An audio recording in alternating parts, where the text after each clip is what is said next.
Bem, eu quero conversar um pouco com o povo brasileiro sobre o momento que nós estamos vivendo no Brasil. Primeiro eu queria fazer uma constatação de uma coisa que eu e o PT estamos denunciando há muito tempo e que me parece que muita gente não percebe, que é a notícia da minha absolvição, ou seja, a recusa do juiz de aceitar esta semana a denúncia do Ministério Público de que o PT tinha montado um quadrilhão e que eu e a Dilma éramos o chefe. Na verdade, esse processo ele pretendia criminalizar o PT e tentar condenar todo o período que o PT governou esse país. Na medida em que houve acusação, eu vou dar dois exemplos para vocês. No dia da acusação, o Jornal Nacional deu 12 minutos e 30 segundos da denúncia do Ministério Público. E o Bom Dia Brasil deu no dia seguinte 8 minutos e 30 segundos da denúncia do Ministério Público. Na hora que o juiz recusa a aceitar a denúncia, a Rede Globo de televisão deu apenas 52 segundos no Jornal Nacional e deu apenas 30 segundos no Bom Dia Brasil, numa demonstração de que a tendência de acusação ao PT era mais do que verdadeira e combinava com as acusações que a gente tinha feito. Para acusar, 1 hora. Para dizer que não é verdade a acusação, meio minuto. Então, é preciso fazer essa denúncia porque nós precisamos no Brasil conquistar liberdade de imprensa. Nós não queremos uma imprensa partidária e não uma televisão mentirosa como a Globo tem feito com o Jornal Nacional para acusar o PT há tanto e tanto tempo.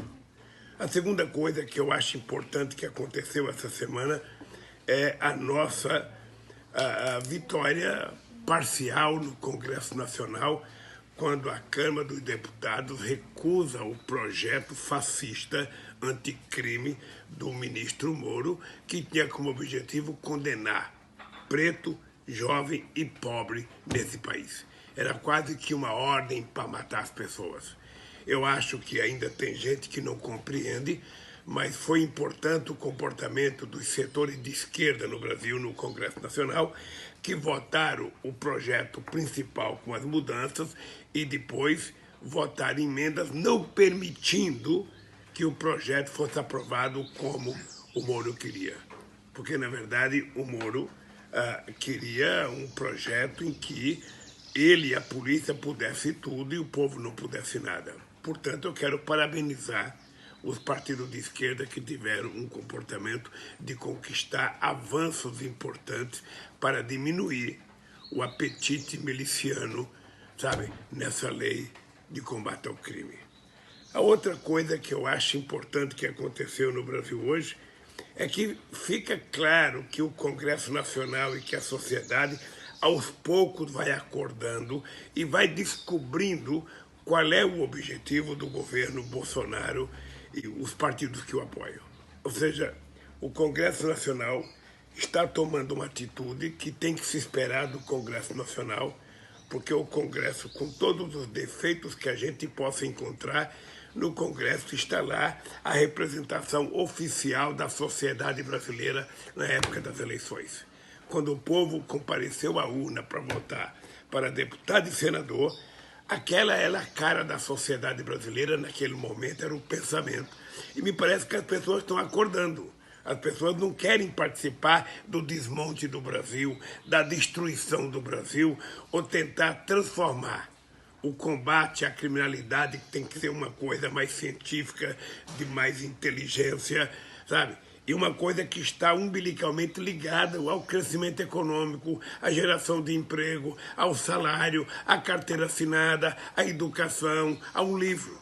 Não adianta você ficar postando arma na televisão. Posta um livro, posta uma carteira profissional, posta um emprego, posta um salário, que você já começa a diminuir a criminalidade nesse país. Eu pretendo voltar a viajar no Brasil, percorrer o Brasil, discutir com o nosso povo, discutir a questão da qualidade de vida do povo, porque não é possível que o Brasil seja o país que tem o maior rebanho de gado do mundo, que o Brasil seja o maior produtor de proteína animal do mundo, que o povo pobre não possa comprar carne. Não é possível. Não é possível que o povo não possa comprar 1 quilo de filé mignon, 1 quilo de contrafilé, 1 quilo de alcatra, que não possa comprar uma picanha ou uma costela para fazer um churrasco, ou uma carne de frango, ou uma carne de porco, porque está cara, porque o Brasil tem que exportar tudo, pouco se lixando para o hábito alimentar do povo brasileiro. É importante lembrar que mesmo o povo pobre, mais pobre, tem o hábito de comer carne nesse país, se a carne estiver barata, obviamente. É por isso que eu tenho orgulho, para o povo fazer uma comparação. No meu tempo de governo, o povo tinha orgulho de poder comprar picanha para fazer um churrasco. Hoje o povo não está podendo comprar, sabe, meio quilo de carne moída que está custando R$21 ou R$22. Então, eu acho que essas coisas vão permitindo que o nosso povo acorde. Acorde. Não é possível a gente aceitar viver sendo, sabe, perdendo nossas conquistas cada dia, viver como se a gente fosse humilhado, todo dia um desaforo, todo dia uma mentira, todo dia uma coisa que causa mais prejuízo ao povo brasileiro. Por que nós temos que suportar isso? Eu comecei a brigar contra a injustiça em 1969, quando eu tinha 24 anos de idade. Depois eu virei presidente do sindicato em 75, brigando contra a injustiça. Depois eu fui deputado, depois eu fui candidato, perdi 3 eleições lutando contra a injustiça.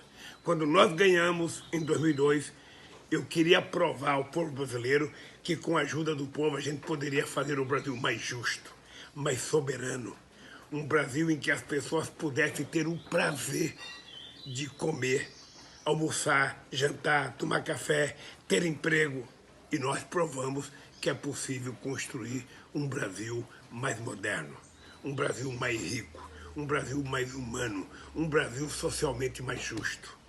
Por isso, gente, não desanimem nunca. Quando a situação está ruim e quando você tem um governo competente, ao invés de você ficar em casa lamentando ou se escondendo, nós temos que ir para a rua para dizer: o Brasil é nosso. O Brasil não é de presidente da República, o Brasil não é de general, o Brasil não é de economista, o Brasil é do povo brasileiro. E nós temos o direito de produzir e de consumirmos aquilo que nós produzimos. Não adianta a bolsa estar alta se o povo não tem dinheiro. Não adianta o PIB, sabe, crescer se não tem distribuição de dinheiro. Sabe, não adianta a gente falar em economia se a gente não fala em desenvolvimento, em geração de emprego, em distribuição de renda, em salário e em benefício para o povo.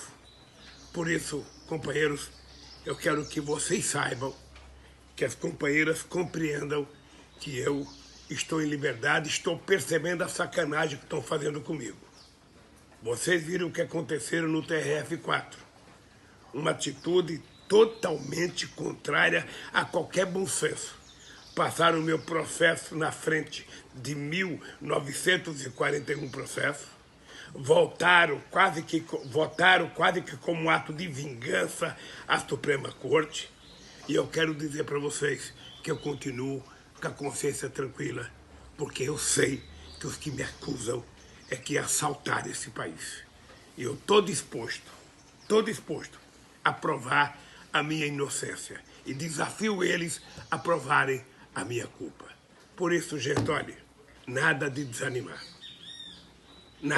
E nada de ficar com ódio, nada de ficar com raiva, porque o ódio não deixa a gente bem. Quando você tem ódio, você não dorme bem, o estômago dói, as vísceras parecem que dói todas, a cabeça dói. Você tem que botar na cabeça, só o amor constrói. E o amor vai vencer. Contra o ódio dele, contra as mentiras dele, nós temos que mostrar que nós amamos esse país, nós amamos o nosso povo e nós queremos que ele viva dignamente bem.